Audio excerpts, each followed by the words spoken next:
उत्तराखंड के ऊंचे पहाड़ों और घने जंगलों में आज भी कई रहस्यमयी कहानियां सुनाई जाती हैं, लेकिन उन सब में सबसे डरावना नाम था चौ।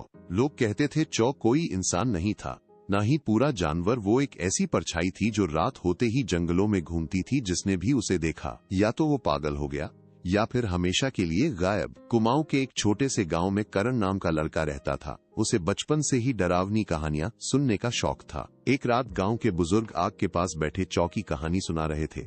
उन्होंने कहा, बहुत साल पहले पहाड़ों में एक शिकारी रहता था। वो इंसानों से ज्यादा जानवरों को पसंद करता था। धीरे धीरे उसका दिल पत्थर बन गया। एक दिन उसने जंगल में एक साधु को मार दिया। मरते समय साधु ने उसे श्राप दिया, आज के बाद तू न इंसान रहेगा न जानवर, तेरी आत्मा हमेशा इन पहाड़ों में भटकेगी। उस रात के बाद वो शिकारी गायब हो गया, लेकिन कुछ दिनों बाद जंगलों में अजीब घटनाएं शुरू हो गईं। रात में पेड़ों के पीछे लाल आंखें दिखाई देती, जानवर अचानक गायब हो जाते और कई लोगों को पहाड़ों में किसी भारी चीज के चलने की आवाज सुनाई देती। लोगों ने उसका नाम रखा चौ। करण ये कहानी सुनकर हंस पड़ा। उसे लगा ये सिर्फ गांव वालों का अंधविश्वास है, लेकिन उसी रात कुछ ऐसा हुआ जिसने उसकी जिंदगी बदल दी। आधी रात को करण की नींद खुली। बाहर से अजीब सी सीटी जैसी आवाज आ रही थी। वो खिड़की के पास गया और बाहर देखने लगा। दूर जंगल के किनारे उसे दो लाल आंखें चमकती दिखाई दी। करण का दिल जोर जोर से धड़कने लगा। वो आंखें धीरे धीरे उसकी तरफ बढ़ रही थीं। तभी अचानक गांव के सारे कुत्ते जोर जोर से भौंकने लगे और अगले ही पल वो लाल आंखें गायब हो गईं। सुबह गांव में खबर फैली कि एक आदमी रात से गायब है। उसकी सिर्फ फटी हुई टोपी जंगल के पास मिली थी।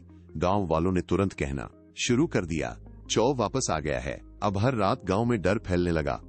लोग सूरज ढलने से पहले घरों में बंद हो जाते।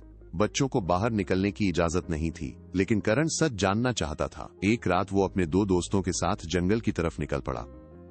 तीनों के हाथ में टॉर्च थी और दिल में डर। जंगल के अंदर अजीब सन्नाटा था, हवा भी जैसे रुक गई थी। तभी अचानक पेड़ों के पीछे से किसी के दौड़ने की आवाज आई। करण ने टॉर्च उस तरफ घुमाई, लेकिन वहां कोई नहीं था। फिर अचानक उनके पीछे से भारी सांसों की आवाज आने लगी।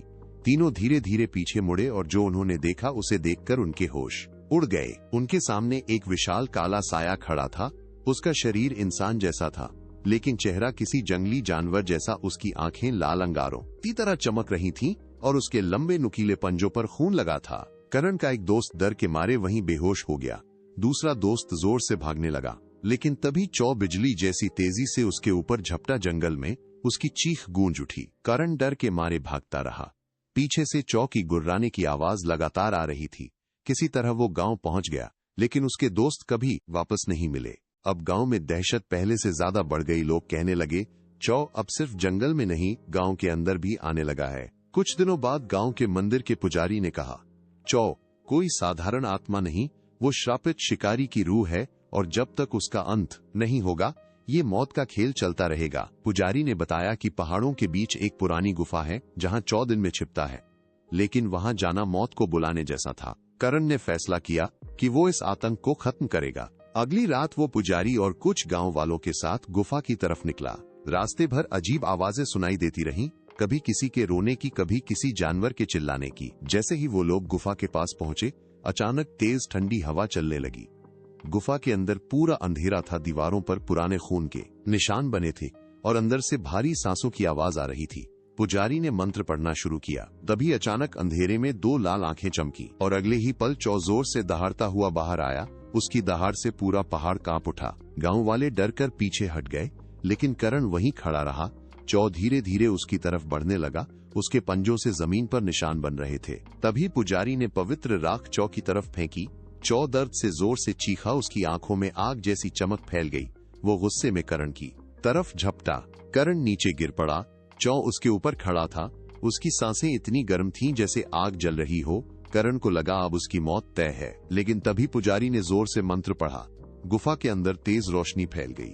चौ जोर जोर से तड़पने लगा। उसका शरीर धीरे धीरे धुएं में बदलने लगा। पूरे पहाड़ में उसकी डरावनी चीख गूंजने लगी और कुछ ही पल में वो पूरी तरह गायब हो गया। गांव वालों ने राहत की सांस ली। उन्हें लगा अब सब खत्म हो गया, लेकिन कहानी यहीं खत्म नहीं हुई। कुछ महीनों बाद गढ़वाल के दूसरे गांव में रात के समय फिर वही लाल आंखें दिखाई देने लगीं।